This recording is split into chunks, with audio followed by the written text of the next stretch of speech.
नमस्कार मित्रों, आप देख रहे हैं प्रभात खबर। मैं हूं राधेश्याम कुशवाहा।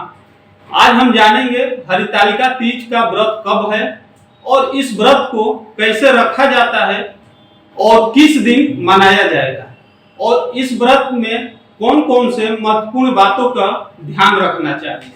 आज मेरे साथ मौजूद हैं ज्योतिषाचार्य वेद प्रकाश शास्त्री जी। आइए हम इनसे जानते हैं कि इस व्रत के दौरान क्या कुछ सावधानियां रखनी चाहिए। तो सबसे पहले हम जानते हैं कि हरितालिका तीज कब है। गुरु जी, इस साल हरितालिका तीज का व्रत कब है? ऐसा है कुशवाहा जी कि इस वर्ष जो हरितालिका तीज का व्रत है 18 सितंबर 2023 दिन सोमवार को हरितालिका तीज का व्रत है। और इस व्रत का विशेष महत्व यह है कि इस व्रत को जो हमारी सुहागवती माताएं हैं वो भी रख सकती हैं और जो कन्याएं हैं वो भी रख सकती हैं। इसमें इस व्रत में भोले बाबा और पार्वती जी का पूजन होता है गणेश जी के साथ। तो उनका पार्थिव बनाया जाता है।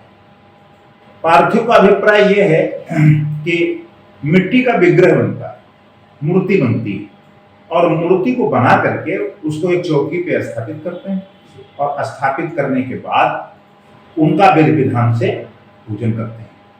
विशेषता इस व्रत की ये है कि ये निर्जला व्रत है। मतलब इस व्रत में जो हमारी माताएं बहनें इस व्रत को रखती हैं उनको मतलब निर्जला व्रत रखने का इसका बड़ा महत्व है। तो वो लोग निर्जला व्रत रखती हैं और इसमें निर्जला व्रत में वो अपने पति की दीर्घायु की कामना करती हैं। और जो हमारी कन्याएं हैं, जो बहनें हैं, जो कुमारिकाएं हैं, वो मनचाहा पति प्राप्त करने की इच्छा के साथ यदि ऐसा व्रत करती हैं तो उनको मनोवांछित प्राप्त होता है। ऐसा हमारे शास्त्रों का मत है। हरितालिका तीज के दिन पूजा करने के लिए शुभ मुहूर्त क्या है? हरितालिका तीज का जो शुभ मुहूर्त है तो भाद्रपद मास की तृतीया तिथि 17 सितंबर 2023 को 11:08 से शुरू होगी, जो अगले दिन यानी 18 सितंबर को दोपहर 12:39 पर समाप्त होगा। ऐसे में हमारे यहाँ का जो मत है उदय तिथि हम लोग मनाते हैं। तो उदय तिथि 18 सितंबर को है तो व्रत उसी दिन रखा जाएगा। 18 सितंबर को ही 6 बजे से रात के 8:24 तक शिव और पार्वती की पूजा के लिए उपयुक्त समय है। लेकिन शाम को प्रदोष काल के समय पूजा करना बेहद शुभ और मंगलकारी होता है। गुरु जी, हरितालिका तीज व्रत कैसे होता है और इसे कैसे करना चाहिए? इन दिन किन बातों का ध्यान रखना चाहिए? देखिए, हरितालिका तीज व्रत जो है वो विशेष विधान तो इसका यह है कि जिस दिन आपको व्रत रखना है, ब्रह्म मुहूर्त में उठना, स्नान इत्यादि करना और अपनी दैनिक पूजा करना।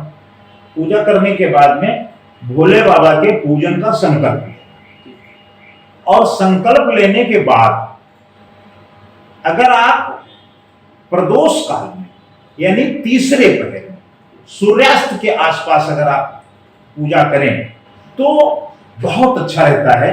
पूजन का विशेष महत्व है।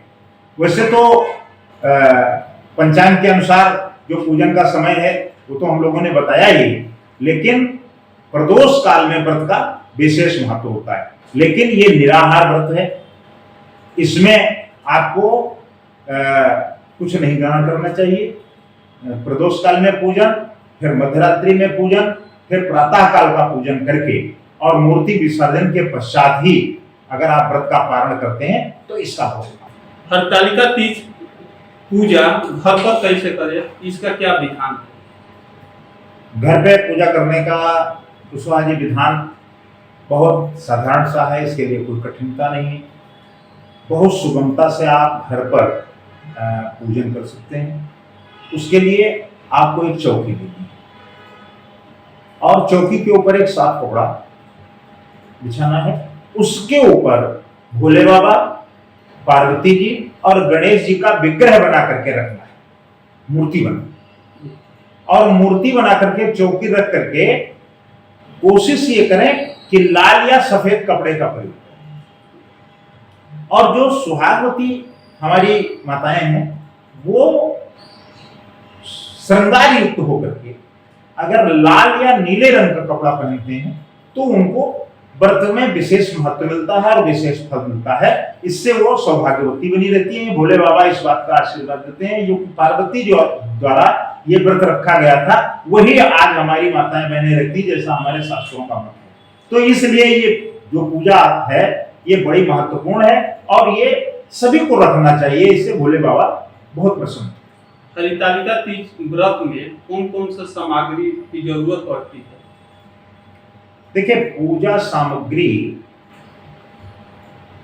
वही है लेकिन इसमें कुछ विशेष जैसे नारियल और केले के पत्ते का एक मंदिर के आकार का स्वरूप बनाया जाता है। तो वो बना करके और फिर चौकी के ऊपर लाल कपड़ा रख करके उसके ऊपर भगवान भोले बाबा की और पार्वती जी और गणेश जी की प्रतिमा रख करके तब पूजन का विधान है।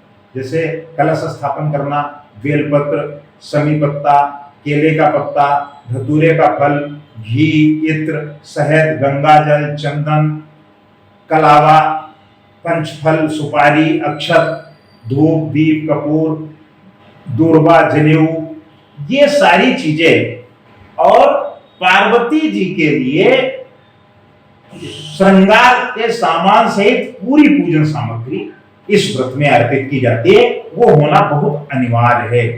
इससे उनको विशेष लाभ मिलता है क्योंकि